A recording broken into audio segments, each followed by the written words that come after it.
My name is Zachary Sims, and on behalf of the staff here at the BBC, I welcome you to our broadcast. A shortage of water resources could spell increased conflicts in the future.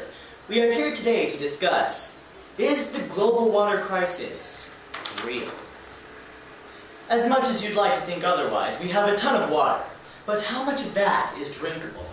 On planet Earth, 71% of our crust is covered by water. Yet only a minuscule 2.5% is fresh water. A striking 99% of fresh water is currently unavailable to humanity. This leaves a staggering 1% of available consumable water. Overall, 80% of the world's population live in areas with high threats to water security. Countries such as Belgium, the Netherlands, and Kuwait all primarily rely on water imports. In comparison between regions, a rural African woman need walk 10 miles to a freshwater source, whereas an average urban American woman need only walk a few steps. Now, let's look at the big picture, shall we? There are 3.5 million deaths per year with water-related diseases and 884 million people across the world with lack of access to fresh water. Only 120 million people in Europe do not have access to clean water, whereas 12 countries in the Arab and West Asian area suffer from water scarcity.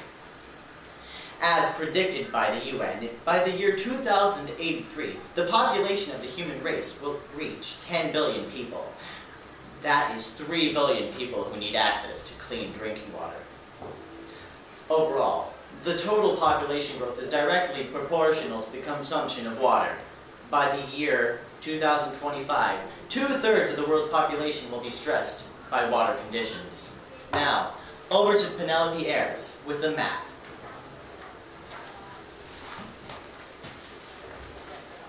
This map shows the proportion of people with access to clean drinking water.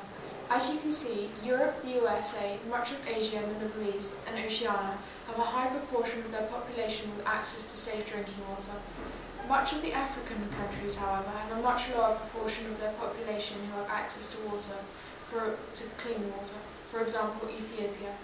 Egypt and South Africa are the only countries in Africa that have more than 90% of their population that have access to safe drinking water. A few disconcerting facts.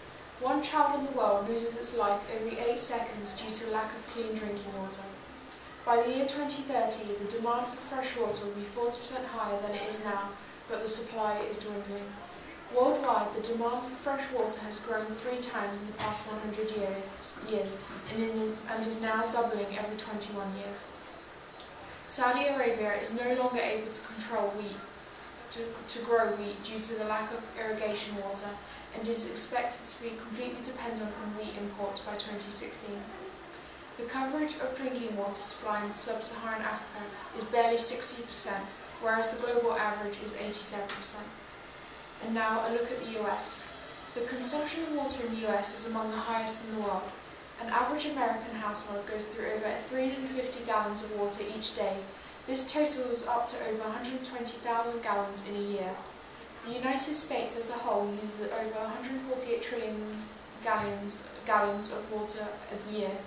49% of water consumption in the US is for the generation of thermoelectric power. Irrigation for agriculture and the rearing of livestock takes up about 30% of freshwater resources. Public and domestic supplies accounts for about 12% of water in the US, and a further 4% is taken up by industries. Some of the poorest countries in the world survive on 2.5 gallons a person each day. And now I will leave you with Mio.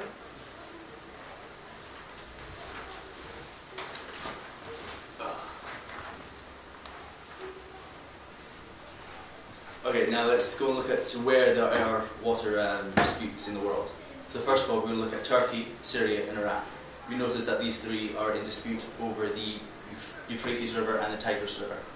As you may know, that there's quite a bit of political distress in between Syria at the moment, meaning that as the political situation unrests, the increase for water disputes increase as well. We can also look at the conflict between Lebanon, Israel, Palestine and Jordan over the River Jordan. Now moving over to northern Africa, you notice that there are disputes between Egypt, Sudan and Ethiopia over the River Nile, knowing that the River Nile is the longest river in the world. But noticing from the last few, the disputes seem to be between LADC countries and NIC countries. But there are some other countries such as the US and Canada, which are MEDCs, which have conflicts. Knowing that from the USA and Canada, there's a dispute over the Great Lakes. Now, moving back over to Southern Asia, we see that there's a dispute between India and Pakistan over the river Indus. Also noting that there is a dispute between India and China, the two largest populated countries in the world, over the river Brahmaputra. Okay, moving over to the dispute between Kazakhstan, Uzbekistan, Turkmenistan, Kyrgyzstan and Tajikistan over the Aral Sea. Thank you, and I'll leave you with Lucas Demange. So what can we do to help? Well, first of all, there's obvious things. Turn off the tap while brushing your teeth or doing the washing up. Shorter showers. Use the right devices. So, for example, replace the heavy floor water shower heads with lighter ones, and turn on the dishwasher when it's full and not after every meal. As a community, we can also harvest rainwater, try to store it and stop it from infiltrating into the ground. We can teach our youth how to recycle water and reuse it, and adopt community irrigation techniques to save water. So 8.7 people out of 10 in the world population have access to clean drinking water. As you can see on the graphic behind me, work needs to be done in rural areas, as only 76% of the population has access to clean drinking water.